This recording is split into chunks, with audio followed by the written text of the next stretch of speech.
नमस्कार, मी सीमाज किचनमध्ये तुम्हा सर्वांचे खूप खूप स्वागत आहे।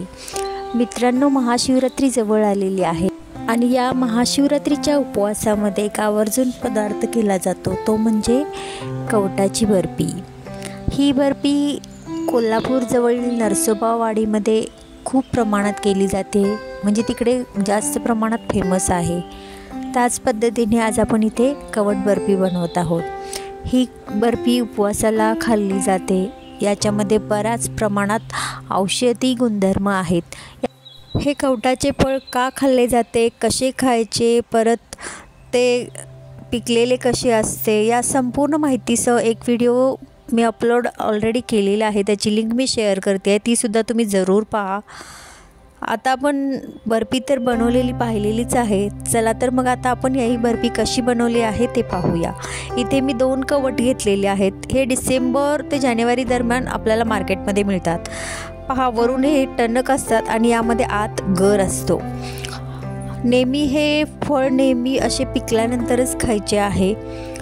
पहा, अशा पद्धतीचा आतमध्ये गर असतो, तो आपल्याला पूर्णपणे काढून घ्यायचा आहे। पहा, असा कलर असतो। याच्यामध्ये शिरा वगैरे असतात, त्या आपण पूर्ण काढून घ्यायच्या आहेत, संपूर्ण शिरा। कारण ह्या बर्फीमध्ये आपल्याला ह्या मध्ये येऊ शकतात, त्यामुळे इथे संपूर्णपणे या शिरा आपल्याला काढून घ्यायच्या आहेत। अशाच पद्धतीने मी दुसरे सुद्धा कवट फोडून घेते आहे।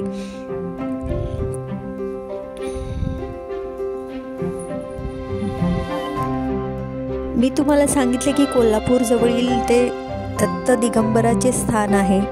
तिथे ही हमखास बर्फी कोणत्याही महिन्यामध्ये तुम्ही जा, तिथे ही हमखास बर्फी तुम्हाला मिळणारच मिळणार।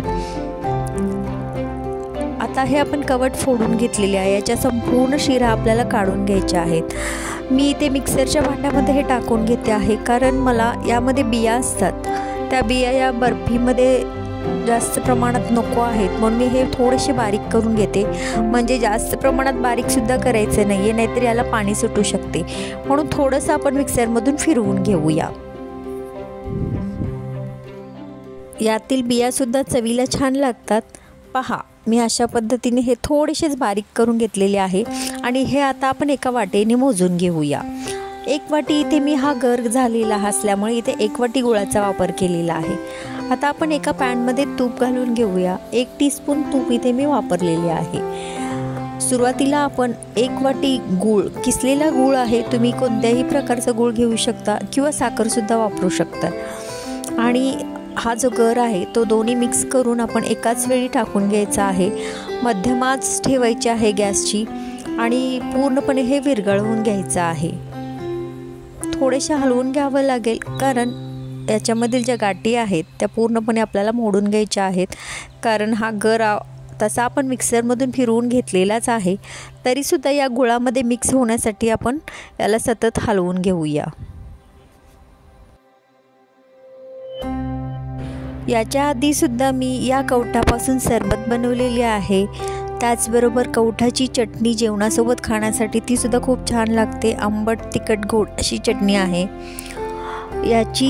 या रेसिपीची लिंकसुद्धा मी शेअर करते आहे, ती सुद्धा तुम्ही जरूर पहा। आता गूळ आपला विरघळत आलेला आहे, त्यामुळे मिश्रण जे आहे ते घट्टसर होते आहे। थोडेसे अजून काही गाठी आहेत गुळाच्या, त्या आपण अशाच फोडत राहूया, म्हणजे सतत हलवत राहायचं आहे, म्हणजे गूळ पूर्णपणे आपला विरघळला जाईल। तुम्ही याचा कलर पाहू शकताय, डार्क ब्राऊन कलर येत आलेला आहे। यामध्येच आपण 1/4 कप सुक्या खोबऱ्याचा किस घालून घेतलेला आहे। हा ऑप्शनल आहे। इथे मी थोडंसं म्हणजे या बर्फीला अजून थोडंसं म्हणजे एक प्रकारे हेल्दी होण्यासाठी मी इथे खोबऱ्याचा किस वापरलेला आहे। तुम्ही नाही घातला तरीसुद्धा चालेल। आपण यामध्ये खोबऱ्याचा किस घातल्यानंतर संपूर्णपणे एकसारखे हलवून घ्यायचा आहे, म्हणजे पूर्णपणे खोबऱ्याचा किस आहे तो व्यवस्थितरित्या मिक्स झाला पाहिजे। आता यामध्येच आपण मिक्स ड्रायफ्रूटचे तुकडे घालून घेऊया। हे 2 टेबलस्पून आहेत। इथे तुम्ही कोणत्याही ड्रायफ्रूटचे तुकडे वापरले तरी चालतात। मी इथे काजू आणि बदाम वापरलेले आहेत। हे ऑप्शनल आहे, कारण मी इथे एक प्रकारे हेल्दी टच देण्याचा प्रयत्न केलेला आहे. नाहीतर बाजारामध्ये अशीच फक्त साखर आणि गूळ क्वचितच वापरतात. शक्यतो साखर आणि फक्त कवट वापरूनच बर्फी केली जाते. पण इथे मी आपली घरच्या घरी मुलांना पण एक हेल्दी प्रकार असावा म्हणून मी इथे ड्रायफ्रूट्स आणि खोबऱ्याचे काप म्हणजेच किसलेले सुके खोबरे घालून घेतलेले आहे. पहा, मिश्रण पूर्णपणे मिक्स होत आलेलं आहे, थोडंसं घट्टसर होत आलेलं आहे. आता यामध्येच आपण अजून याची चव वाढवण्यासाठी 1 टीस्पून इथे मी वेलची पूड घालून घेतलेली आहे. ही सुद्धा पूर्णपणे मिक्स करून घेऊया.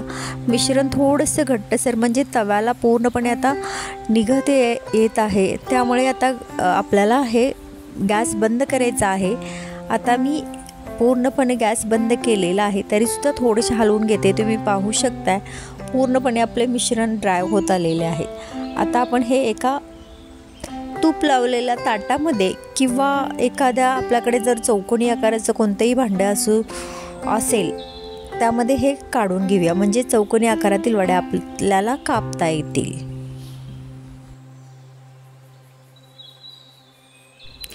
माझ्याकडे एक प्लास्टिकचा ट्रे आहे चौकोनी आकारातील, त्यालाच मी इथे तूप लावून घेते आहे.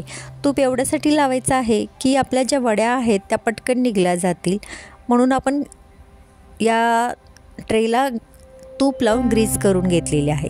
आता हे जे मिश्रण आहे ते आपण या ट्रेमध्ये घालून घेऊया.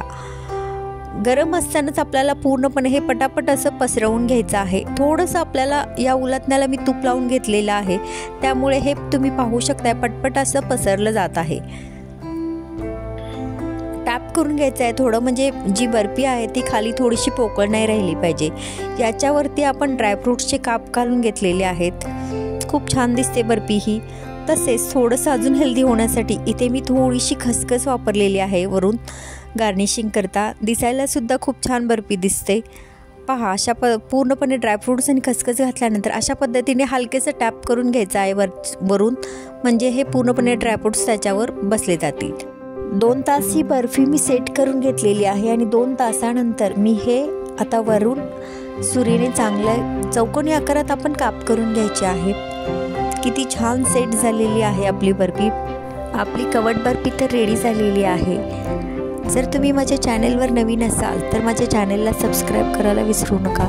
त्याचबरोबर बाजूला जे बेल आयकॉन आहे ते प्रेस करायला विसरू नका.